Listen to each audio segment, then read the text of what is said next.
Hi everybody, welcome back. Tony again with Shinsho Yoga. And today I'd like to just wrap up this little series that I've done on lunges with lunge modifications. So on the prior videos, did the Anjayasana low lunge, the runner's lunge, or what I often refer to as an alternative low lunge, and then of course the high lunge.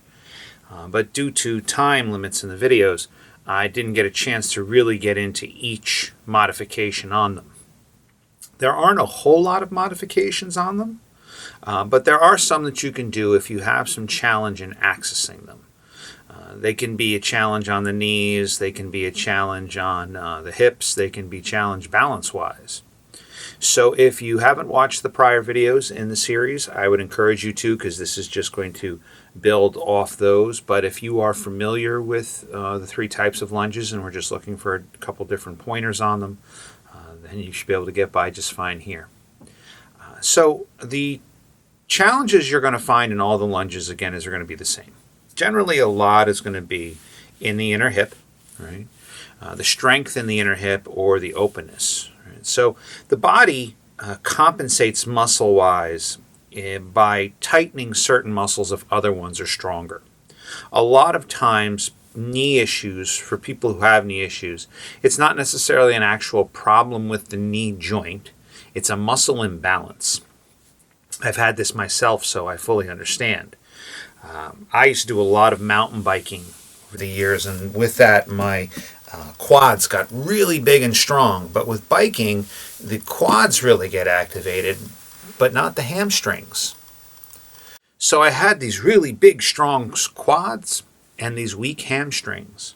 And in order to compensate in the knee joint, because I used to have a lot of knee problems, my quads, the quads were tight, but the hamstrings were even tighter. So the knee joint is a balance joint. Right? And what happens is it's just this overly simplify. The front muscle here is pulling on the kneecap this way. The back muscle here is pulling on it this way. So they're pulling this way. If this muscle up front is super strong, it's really going to pull the kneecap this way. But if this muscle in the back isn't strong enough to be able to keep that balance, what it does is just going to tighten up. And that's what happens in most people, that you end up with a tightness. It's not that you necessarily have so much weakness in the muscle, it's just a imbalance in the muscle. So you may not be necessarily overly strong internally in the legs here, but it's not that you're necessarily weak, it's just maybe the other muscles are tightened or there is an imbalance between them, if that all makes sense.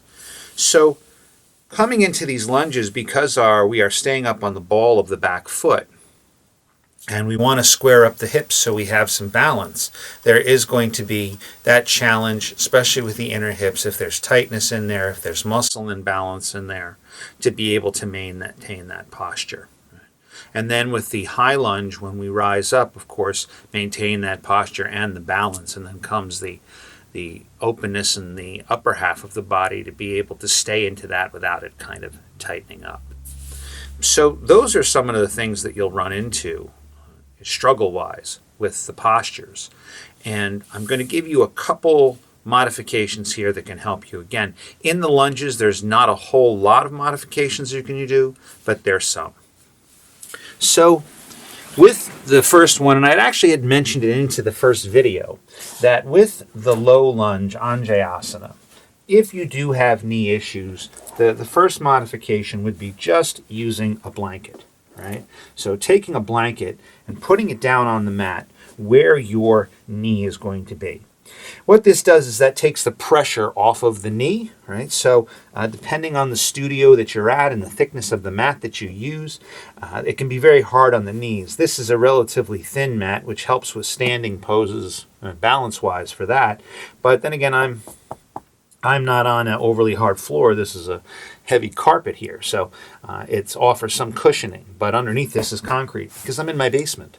So there is some hardness to it, but it's not so bad. I could be here and be okay. But really, I always, for the most of the time, will, anytime I have to put my knees down, bring the blanket under the knees to support. So for your first modification, in Anjayasana is going to be that blanket and just that one fold over, right? Placing the blanket down, coming into the posture, right?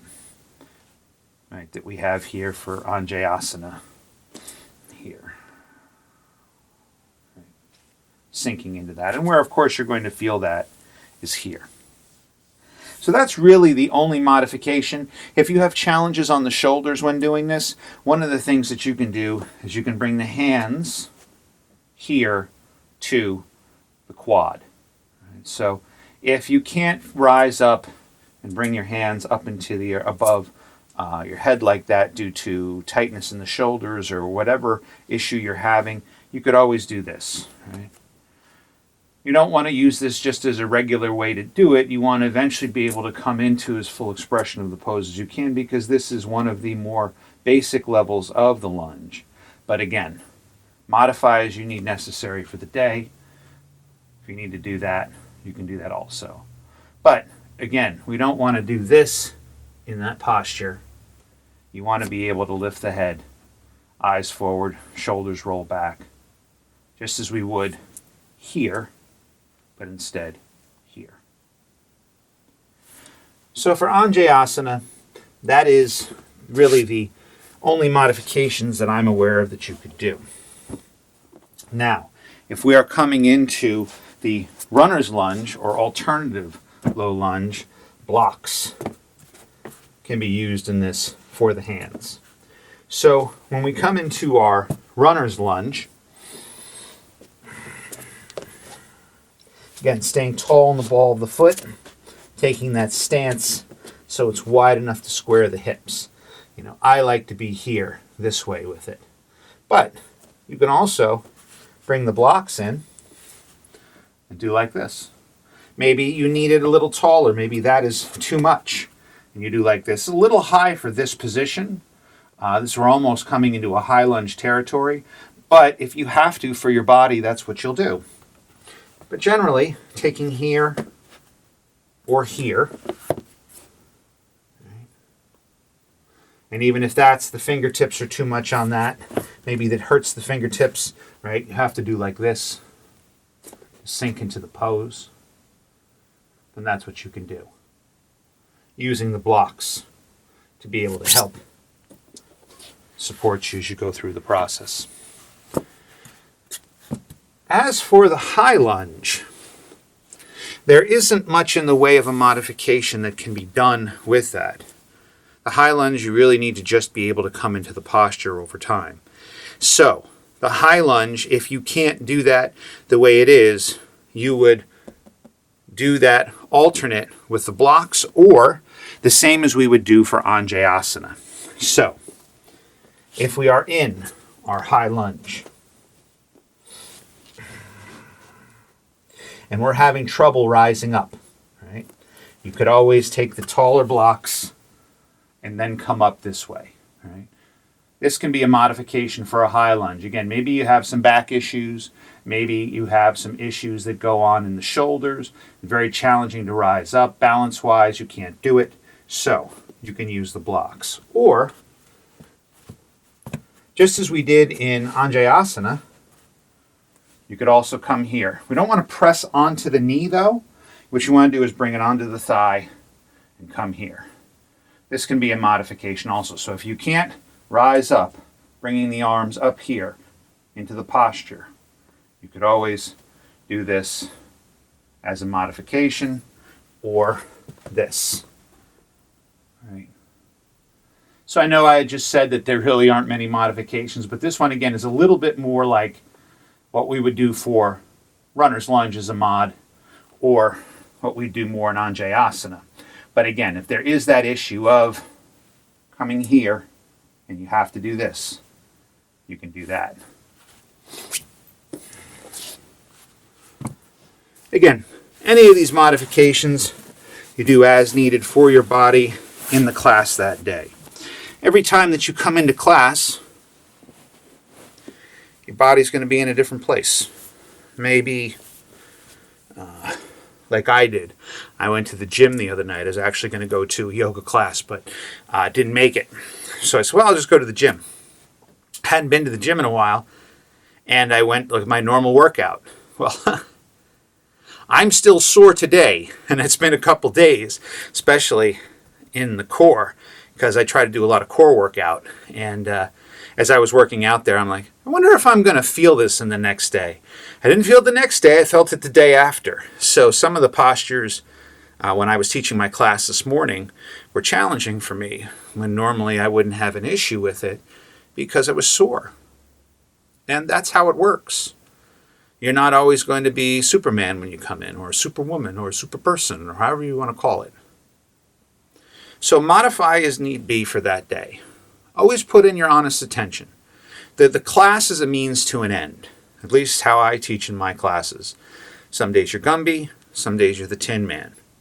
Either or doesn't matter. It's what we do here. Again, the focus of what we do is that mindfulness that we try to bring into the class.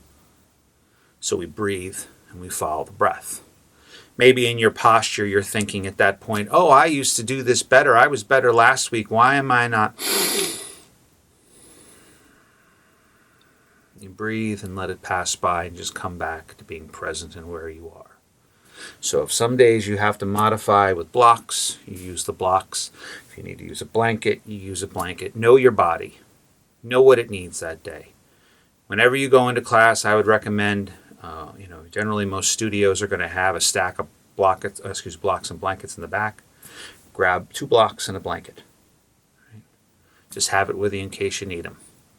This way, if you need it, you use it. Maybe on one side you need it, one side you don't. They're never cheating. They are there to help you get into the full expression of the pose as best as you can for your body that day. So don't worry about how well you do it. Just do the best you can for that day. Put in an honest effort and breathe. And if you do that, you've done yoga. So thanks for watching. Namaste.